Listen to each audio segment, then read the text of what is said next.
ये हम लोग का सेकेंड पेपर का चैप्टर होता है एक रासायनिक साम्य, जिसको हम केमिकल इक्विलिब्रियम कहते हैं। इसमें आपने कल कुछ लिखा था और आज भी कुछ लिखो। इतने टॉपिक्स को एकदम शॉर्ट नोट्स में लिखाया गया, मतलब कि जितना हो सकता है उतना छोटा और सूटेबल वर्ड्स यूज किए गए हैं। उसमें आपको कल से हम याद दिलाएं, जो पहले नंबर हमने बताया था आपको अपक्रिया, रासायनिक अपक्रिया। उसमें बताया गया कि परिवर्तन दो तरह का होता है, भौतिक परिवर्तन और रासायनिक परिवर्तन। वह परिवर्तन जो टेम्परेरी होता है, अर्थात जिसमें हम किसी भी बाहरी द्वारा पूर्व स्थिति में ला सकते हैं, उसे हम क्या कहते हैं? भौतिक परिवर्तन। अर्थात वह परिवर्तन जो अस्थायी नहीं होता है, जो परिवर्तन तो हो जाता है लेकिन उसे फिर वापस लाना होगा पूर्व स्थिति में या प्रारंभिक स्थिति में लाना हो तो उसे लाया जा सकता है। जैसे हमने आपको बताया था कि पानी को बर्फ बनाना एक परिवर्तन है, लेकिन उसको चाहो तो फिर पानी बना सकते हो। ऐसे परिवर्तन जिसमें हम लोग रिवर्सिबिलिटी देख सकते हैं, अर्थात जैसे बैकअप ले सकते हैं, उसे क्या बोलते हैं? भौतिक परिवर्तन। लेकिन कुछ परिवर्तन ऐसे होते हैं जो एक बार बदल जाने के बाद दोबारा चेंज नहीं होता, जैसे burning of paper, digestion of foods या फर्मेंटेशन। आपने किडवन भी सुना होगा, किडवन में हम लोग एल्कोहल्स बनाते हैं। एक बार किडवन और फर्मेंटेशन हो जाए तो दोबारा फिर आप उसको ग्लूकोज या फ्रक्टोज में नहीं बदल सकते। या डाइजेशन, अपने पाचन को ले लो, एक बार खाना पच जाएगा तो फिर उसे खाना नहीं बनाया जा सकता। बर्निंग ऑफ पेपर है, कागज को एक बार जला दोगे तो फिर दोबारा राख से कागज नहीं बना पाओगे। या दूध से दही बनाने की बात की जाए, दूध को एक बार दही बनाने के बाद दही से दूध नहीं बनेगा। तो ऐसा परिवर्तन जो परमानेंट होता है, अर्थात जो अस्थायी होता है, जिसको पुनः स्थिति में नहीं ला सकते हैं, उसे हम क्या कहते हैं? रासायनिक परिवर्तन। और रासायनिक परिवर्तन ही क्या कहलाते हैं? रासायनिक अपक्रिया कहलाते हैं। रासायनिक अपक्रिया का डिवाइडेशन आपने कई तरह से पढ़ा, जैसे वेग के आधार पे दो तरह का, मंद अपक्रिया, तीव्र अपक्रिया। उष्मा के आधार पे दो तरह का है, उष्मा क्षितिज, उष्मा शोषी। वहीं पे दिशा के आधार पे भी ये दो है, एक उत्क्रमणीय और एक अनुत्क्रमणीय। अनुत्क्रमणीय क्रिया को बताया गया वह क्रिया जो केवल एक दिशा में चलती है, जिसमें एक एरो होता है, रिएक्टेंट प्रोडक्ट में कॉन्टिन्यूअस चेंज होते रहते हैं, ऐसे को क्या बोलते हैं? अनुत्क्रमणीय क्रिया। लेकिन एक दूसरी क्रिया होती है उत्क्रमणीय क्रिया। इसमें बताया जाता है कि वह क्रिया जो दोनों दिशाओं में चलती है, अर्थात एक पदार्थ दूसरे पदार्थ में और दूसरा पदार्थ पहले पदार्थ में लगातार बदलते रहते हैं, एक साथ चेंज होते रहते हैं। इस क्रिया को क्या कहते हैं? उत्क्रमणीय क्रिया। उत्क्रमणीय क्रिया का चिन्ह जानती होगी, इसमें अक्सर इस तरह की सिंबल्स शो करने को मिलता है। उत्क्रमणीय अगर क्रिया में आगे बढ़ा जाए तो वहाँ पे पढ़ाया गया क्रिया की दर। अब क्रिया की दर बुल्वर और बागे द्वारा दर अनुपाती क्रिया नियम के अनुसार बताया जाता है। वो बताते हैं कि किसी भी पदार्थ की क्रिया करने की दर उसके सक्रिय द्रव्यमान के अनुक्रमानुपाती होता है, और किसी अपक्रिया की दर उसके अभिकारी पदार्थों के सक्रिय द्रव्यमानों के गुणनफल के अनुक्रमानुपाती होता है। आपने कल इस टॉपिक को जब पढ़ा तो वहाँ पे आपने देखा होगा कि जब हमने अनुक्रमानुपाती वाले चिन्ह को हटाया तो वहाँ एक कांस्टेंट जोड़े के, और के को हम लोग वेग स्थिरांक या फिर दर नियतांक कहते हैं। चाहे वेलोसिटी कांस्टेंट कहें या रेट कांस्टेंट कहें, कोई भी टर्मिंग कर सकते हैं। उसके जैसे बाद हमने बताया होगा रासायनिक साम्य। बताया गया होगा किसी भी उत्क्रमणीय क्रिया में वह अवस्था जब अग्र क्रिया और पश्चात क्रिया की दरें बराबर हो जाती है तो उसे हम क्या कहते हैं? साम्य अवस्था कहते हैं। कोई भी जब क्रिया स्टार्ट होती है तो पहले अग्र क्रिया की रेट ज्यादा होती है और बैकवर्ड रिएक्शन की दर धीमी होती है, लेकिन धीरे धीरे अग्र क्रिया की दर घटती है और पश्चात क्रिया की दर बढ़ती है। और एक समय ऐसा आता है जब दोनों क्या हो जाते हैं? बराबर हो जाते हैं। जब दोनों बराबर होते हैं कुछ समय बाद, तो उस समय को उसके बाद वो बराबर रखते हैं, तो उस समय जब बराबर हो जाता है तो वहां से क्या स्टार्ट हो जाता है? साम्यावस्था या इक्विलिब्रियम स्टार्ट होता है। अर्थात इक्विलिब्रियम कुछ देर बाद ही मिलता है, और उसको ग्राफिकली भी आपने देखा कि अगर क्रिया की दर घटा रहा था और पश्चात क्रिया की दर बढ़ा रहा था, ये आके वो इंटरसेक्ट हुए, मिले हैं, और मिलने के बाद में ना तो फिर घट रहे हैं ना तो बढ़ रहे हैं, तो कॉन्टिन्यूअस गए हैं। उसमें आपको फिर रेटिंग दिया गया होगा साम्य स्थिरांक केसी। वहाँ बताया होगा किसी भी क्रिया के साम्य अवस्था पर अग्र क्रिया का वेग स्थिरांक और पश्चात क्रिया के वेग स्थिरांक के अनुपात को साम्य स्थिरांक कहते हैं, और इसे केसी से प्रदर्शित करते हैं। केसी बराबर के एफ बटे के वी, मतलब के एफ फॉरवर्ड वाला और बटे के वी बैकवर्ड वाला, दोनों के रेट कांस्टेंटों का जो रेशियो होता है उसे हम क्या कहते हैं? साम्य स्थिरांक। केसी निकालने के लिए हमने नीचे बताया कि कोई भी क्रिया रहती है तो केसी कैसे निकाला जाता है। जैसे हमने क्यूसी निकाला है, यही केसी भी है, लेकिन केसी कब माना जाएगा? जब ये साम्यावस्था पे रहेगा। अभी लिखा नहीं है ना साम्यावस्था पर, जब साम्यावस्था पर नहीं होता है तब निकालने वाले को क्या कहते हैं? क्यूसी। लेकिन जब ये साम्यावस्था पर आ जाता है तब निकालोगे तो क्या कहोगे? केसी, क्योंकि केसी साम्यावस्था के बाद, इक्विलिब्रियम के बाद ही फाइंड होता है। वहां पे भी आपको बताया गया होगा केसी के मात्रक तो केसी की मात्रा में हमने लिखाया होगा कि इसमें मोल पर लीटर या मोल लीटर इनवर्स में डेल्टा एन यूज करते हैं। डेल्टा एन मोलों के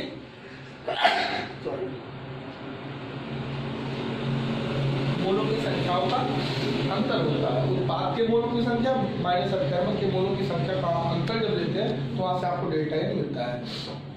उसके आगे जब आपने पढ़ा है तो वहाँ पे हमने ग्राफिकल रिप्रेजेंटेशन दिया होगा, और ग्राफिकल रिप्रेजेंटेशन के बाद में ये टॉपिक आती है क्या, केपी और केसी में संबंध। केपी और केसी क्या चीजें होती है, केपी भी इक्विलिब्रियम कांस्टेंट है, केसी भी इक्विलिब्रियम कांस्टेंट है। पी प्रेशर बेस पे फाइंड किया जाता है और सी कंसंट्रेशन बेस पे फाइंड किया जाता है। तो जब सांद्रता को देख के निकालते हैं तब केसी निकलता है, और जब दाब को देख कर निकालते हैं तो केपी निकलता है। अब बात आती है कि अगर हम बात करें केपी, तो केपी कहाँ निकलेगा, गैसों में ही दाब होता है। अर्थात गैसों वाले रिएक्शन में जो गैसों वाले रिएक्शन होते हैं उसमें केपी और केसी दोनों निकाला जा सकता है, क्योंकि गैसों के पास दाब भी होता है और गैसों की अपनी सांद्रता भी होती है, मोल पर लीटर। और जब द्रव वाले चलते हैं, बिलियन वाले चलते हैं, तब उसमें सिर्फ क्या निकलता है, केसी। अर्थात बिलियन वाले रिएक्शन में हम लोग केपी नहीं निकालते, बल्कि केपी कहाँ निकाला जाता है, गैसों वाले रिएक्शन में। तो गैस वाले जो रिएक्शन होंगे, जैसे कि N2 + 3H2 gives out 2NH3, एक रिएक्शन है जिसमें नाइट्रोजन गैस हाइड्रोजन गैस से क्रिया करके अमोनिया गैस बनाता है। अब इस सब क्रिया का चाहो तो केपी भी निकाल सकते हो उसके प्रेशर से, और केसी भी निकाल सकते हो उसके सांद्रता के बेस पे। लेकिन कुछ भी रिएक्शन ऐसे होते हैं जिसमें द्रव आते हैं, जैसे NaOH + H2SO4। मान लीजिए एक रिएक्शन दे रहा है, इसमें दोनों क्या हो जाएंगे, चूंकि ये उत्क्रमणीय क्रिया तो नहीं है, लेकिन इन दोनों में क्या है, NaOH अगर कहीं पे आ रहा है तो वो द्रव है, H2SO4 आएगा तभी वो क्या है, द्रव है। तो द्रव वाले क्रिया जो चलेंगे, जैसे जो लिक्विफाइड होते हैं, तो उनमें कैसे निकलता है, केसी, क्योंकि द्रव में कोई दाब नहीं होता, उसका वाष्प दाब होता है जो इंटर के लेवल में आप पढ़ने पाओगे, लेकिन वैसे सामान्य उसका कोई दाब नहीं होता, द्रव का कोई दाब नहीं होता जो अपना वायुमंडलीय दाब क्रिएट करे। बाकी उसके वजन की वजह से पेदी पर दाब होता है, लेकिन पूरे बॉक्स में कोई दाब नहीं होता। तो ये माइंड में रखना कि जहाँ गैसों वाले रिएक्शन चलेंगे तहाँ दोनों निकाला जा सकता है, और जहाँ पे द्रव वाले रिएक्शन चलेंगे वहाँ से केसी निकाला जाएगा। और जब गैसों वाले रिएक्शन चलते हैं तो उसमें दोनों में जो रिलेशन है वो है Kp = Kc RT पे पावर डेल्टा n, जहाँ पे R गैस नियतांक होता है, T आपका परमताप होता है, और डेल्टा n तो आप जानते हो कि मोलों की संख्याओं में अंतर, मतलब इधर के मोलों को जोड़ लो और माइनस इधर के मोलों को, मतलब उत्पाद के मोलों को माइनस अभिकर्मक के मोलों को घटाया जाए तो सब डेल्टा n कहते हैं। ये आपके कॉम्पिटिटिव लेवल और बोर्ड लेवल में बताते जाता हूँ। केपी जब भी निकालोगे तो केपी का मात्रा क्या होगा, एटीएम पे power delta N. ATM P का मतलब होता है एटमॉस्फेरिक प्रेशर, वायुमंडलीय दाब, और वायुमंडलीय दाब पे डेल्टा एन लगाओगे। अर्थात आप केपी का मात्रा बिना रिएक्शन देखे नहीं लिख सकते, रिएक्शन का डेल्टा एन निकालने के बाद हर एक रिएक्शन में उसका मान बदलता रहेगा। और केसी का मात्रा है मोल लीटर इनवर्स, पहले भी बताया गया है, लेकिन मोल लीटर इनवर्स पे पावर डेल्टा एन। अब डेल्टा एन कितना लिखना है वो रिएक्शन बताएगा, तो उसमें उत्पाद के और अभिकर्मक के मोलों का अंतर लेंगे और वो यहाँ पे डालेंगे। पहला टॉपिक जो होता है वो होता है रासायनिक साम्य को प्रभावित करने वाले कारक। मतलब जो हमारी रासायनिक साम्य है, जब एक बार रासायनिक साम्य बन जाती है अर्थात अद्रव क्रिया और परिश्रम क्रिया की दर बराबर हो जाती है, तो क्या मतलब कारक होते हैं, कौन से ऐसे फैक्टर्स होते हैं जो उसे डिस्टर्ब कर ले जाते हैं। तो बताया जाता है कि अगर अपकर्मक या उत्पाद की सांद्रता परिवर्तित कर दी जाए, मतलब एक बार जैसे आपने रिएक्शन दे दिया, रिएक्शन चला और अब क्या आ गया, साम्य अवस्था आ गया। साम्य अवस्था का मतलब अग्र क्रिया और पश्च क्रिया की दर क्या होगी, बराबर।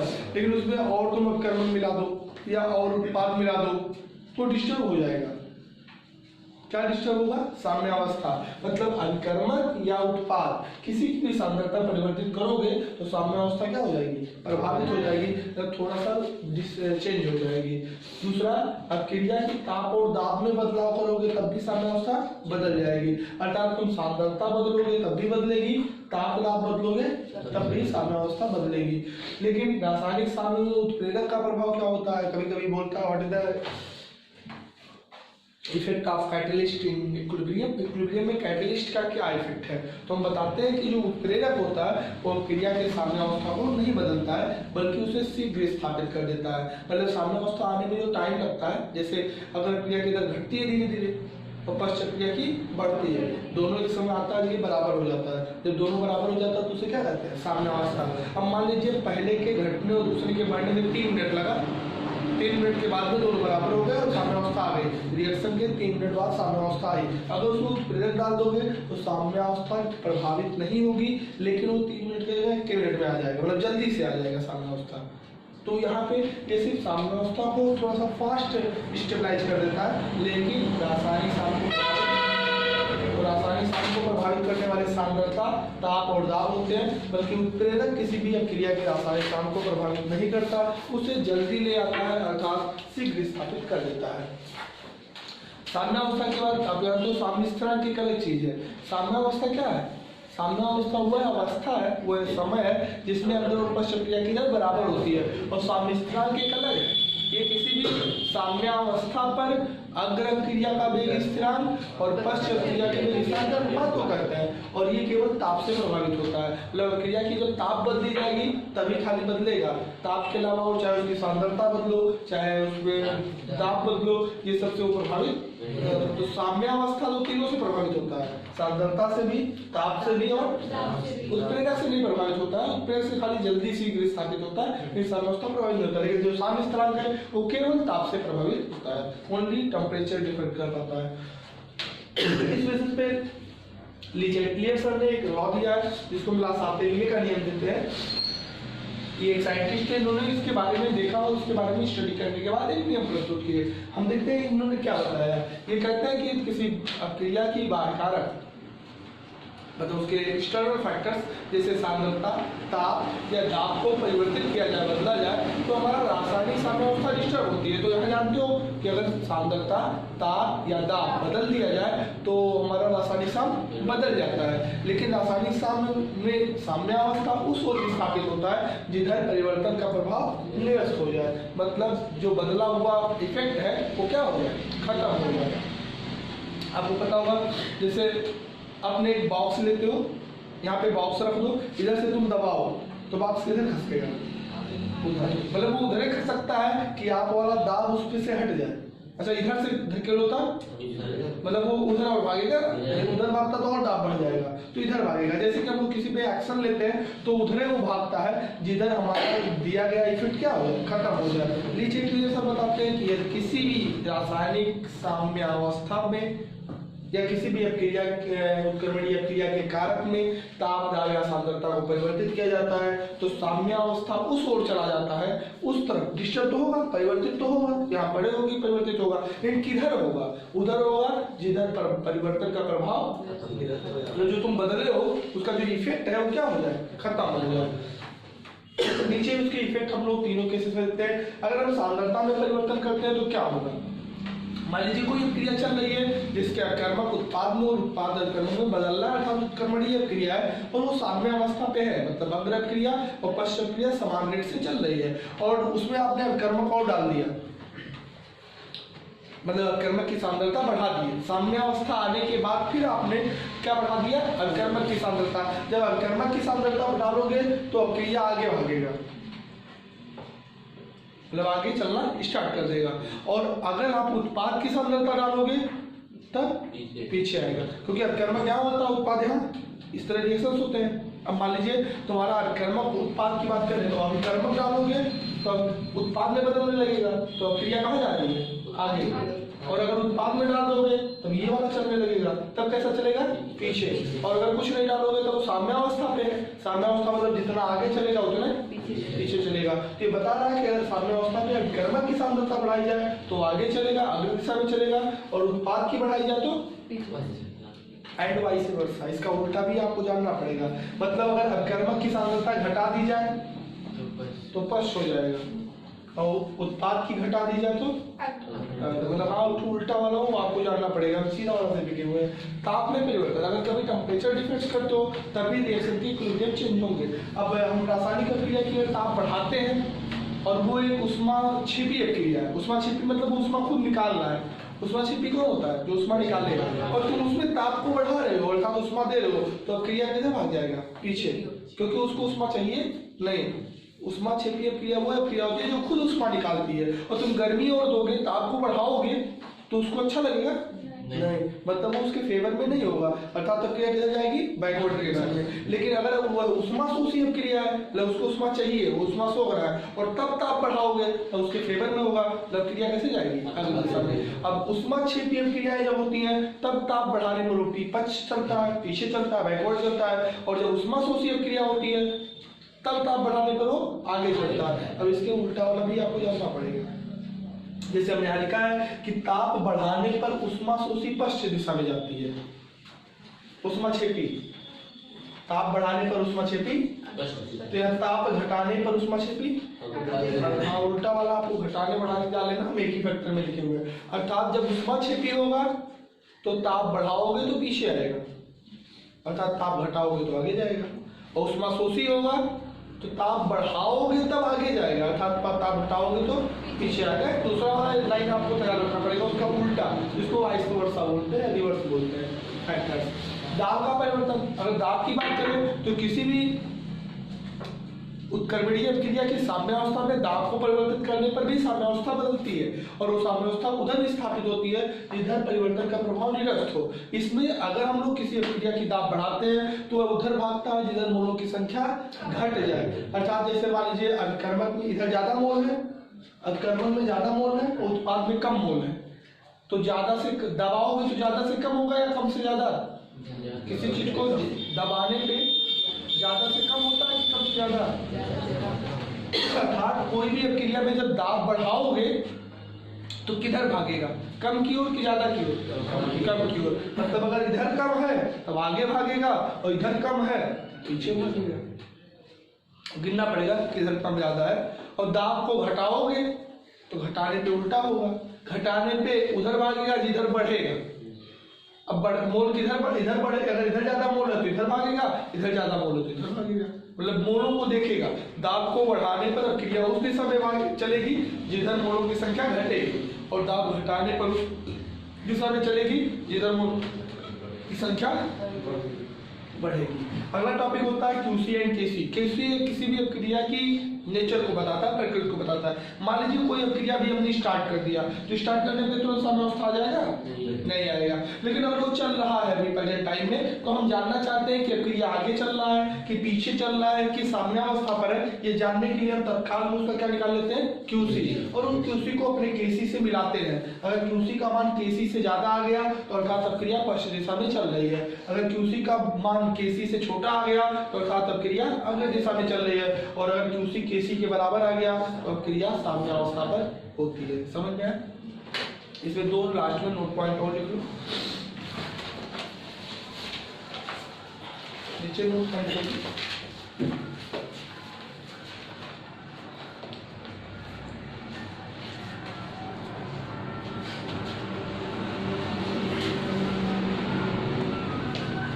साम्यावस्था पर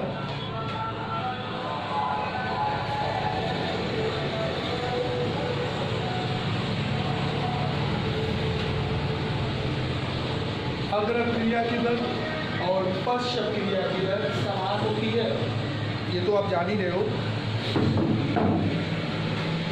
साम्यावस्था पर अग्र क्रिया की दर और पश्च क्रिया की दर समान होती है।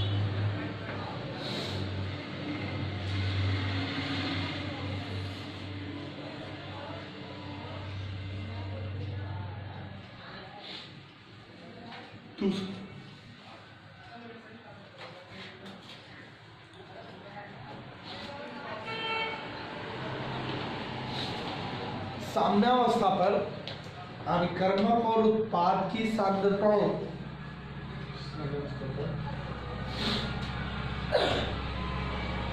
साम्यावस्था पर अग्र और पश्च में अभिकर्मक और उत्पाद की सांद्रताएं स्थिर हो जाती है।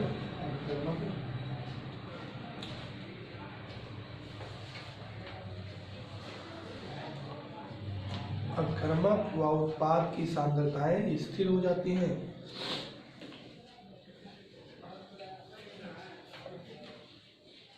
अगला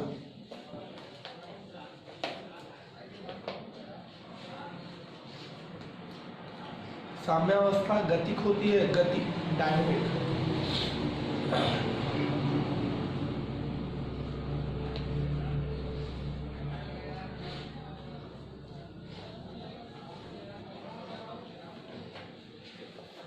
तो इसको समझ लो।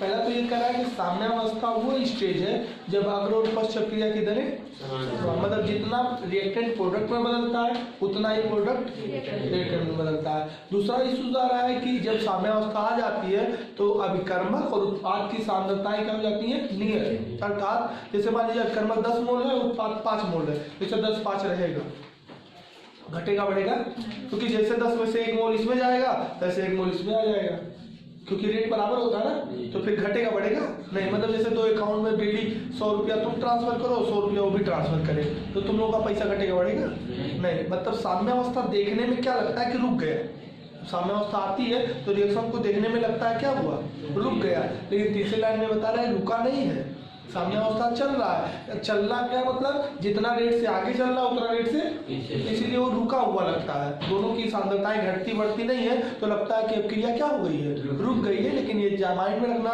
कि ये स्थिर नहीं होता है बल्कि गतिक होता है। साम्यावस्था चलती रहती है, रिएक्शन चलता रहता है, आगे भी जाता है और पीछे भी आता है। जितना रेट से आगे जाता है उतना ही रेट से पीछे आता है। इसके बाद